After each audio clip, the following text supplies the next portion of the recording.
Bonjour et bienvenue dans Cravate Club. Aujourd'hui, nous parlons des influenceurs dont on parle beaucoup sur les réseaux sociaux. Et pour nous éclairer sur le sujet, je reçois Nicolas Kern-Defreter. Bonjour. Bonjour Thomas. Alors Nicolas, vous êtes consultant en marketing d'influence, c'est bien ça? Exactement. Qu'est-ce que c'est un influenceur? Écoutez, effectivement, il faut commencer par cette description, en fait, parce que tout le monde parle de l'influence des influenceurs, mais concrètement, qu'est-ce que c'est? Pour moi, personnellement, l'influenceur, c'est un producteur de contenu qui va apporter de la valeur sur une thématique et qui va le hisser au rang de prescripteur d'influenceur, qui va lui donner en fait son pouvoir de recommandation. Alors, on voit beaucoup de profils sur les réseaux sociaux qui se prétendent influenceurs. C'est devenu un nouveau business, il y a un nouveau marché. Comment les annonceurs ils peuvent s'y retrouver là-dedans? Qui est influenceur et sur quels critères on peut finalement l'évaluer? Les influenceurs, ils ont la chance et ils ont ce que les marques n'auront jamais, c'est-à-dire le pouvoir de créer un discours émotionnel avec une audience. Alors que les marques, quand elles vont communiquer sur les différents médias, elles ont toujours un discours commercial. On sait qu'une marque a besoin de vendre ses produits qui vont satisfaire des besoins ou des désirs chez les consommateurs. L'influenceur, lui, c'est une personne lambda, c'est un particulier à la base qui était passionné d'un secteur, d'une thématique, la beauté, la mode, le lifestyle, et qui va présenter à sa communauté, partager son retour d'expérience tout simplement. Et ça va en fait donner un pouvoir de prescription qui est énorme parce que les personnes qui suivent cet influenceur-là vont s'identifier aux mêmes besoins. Et on est sur des chiffres qui sont assez évocateurs. Le ROI aujourd'hui du marketing d'influence est 11 fois supérieur au ROI sur les canaux digitaux. C'est pourquoi les annonceurs aujourd'hui se ruent et on a ce marché qui va atteindre les 10 milliards d'ici 2020. Alors on voit que c'est très stratégique pour les marques, pour les annonceurs. Au Maroc notamment, qu'est-ce qu'on peut donner comme conseil pour justement ne pas se tromper dans le choix des influenceurs à contacter par exemple? Alors l'enjeu numéro 1 en 2019, c'est l'identification. Comment identifier les bons influenceurs? Il y a une technique qui est simple, c'est de commencer par analyser, en fait, de faire une phase en profondeur sur son marché et de comprendre, en partant de ses personas, de ses cibles, quels sont les parcours digitaux, quels sont les customer journey, sur quels canaux peut-on atteindre notre cible.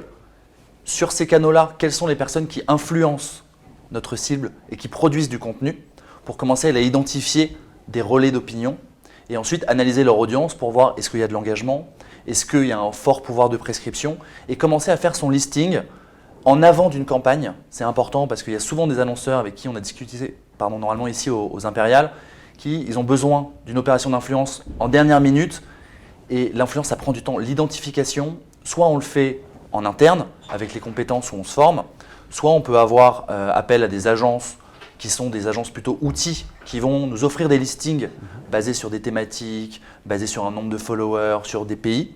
Ou alors on peut donner cette mission à une agence conseil qui va faire l'identification. Mais pour moi, c'est le challenge numéro 1 aujourd'hui pour les annonceurs. Et alors une fois qu'on les a identifiés, c'est ceux ou ces influenceurs, comment l'annonceur travaille avec eux? Il y a un mode de collaboration à privilégier? Est-ce qu'on les rémunère? Comment ça marche? Alors voilà, c'est en train de se construire aujourd'hui les relations avec les influenceurs. Ce qu'il faut bien comprendre, le deuxième enjeu après l'identification, c'est le côté personnalisation. Il faut contacter un influenceur qui est sur la même thématique que nous et qui a une audience qui s'intéresse à son contenu. On ne va pas aller faire un push produit, un pack shot sur fond blanc qu'on va balancer sur l'audience parce que ça va être bénéfique à personne.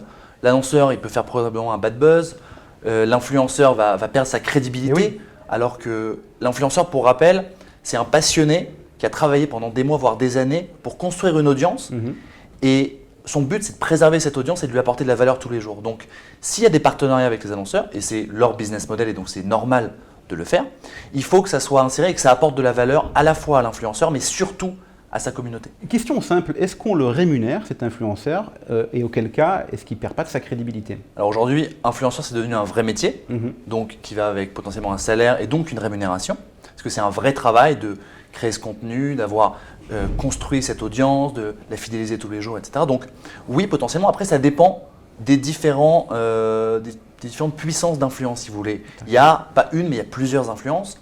On parle du client influenceur, ambassadeur, qui est un grand public comme vous et moi. Cette personne-là a un pouvoir d'influence sur son entourage, sa famille, ses amis. Donc potentiellement, cette personne serait très heureuse d'avoir un produit gratuit ou d'avoir une relation avec la marque. Et au-delà, quels sont les autres niveaux d'influence? Après, du coup, c'est ce grand public, en fait, tout simplement. On va monter sur des personnes qui font ça en complément de revenus souvent, qui ont une activité à côté, mais qui commencent à avoir 5, 10, 15 000 abonnés. On va parler de micro-influence. D'accord. Et ces personnes-là vont aujourd'hui récupérer des cadeaux, vont être invitées à des événements, vont potentiellement pouvoir récupérer des petites sommes contre des partenariats avec des marques. Et après, on va monter sur vraiment les influenceurs légitimes qui ont acquis leur titre. Aujourd'hui, on parle entre 50 à 100 000 personnes. Après, tout dépend des canaux et tout dépend des marchés aussi. Sur un marché de niche, ce sera moins, etc.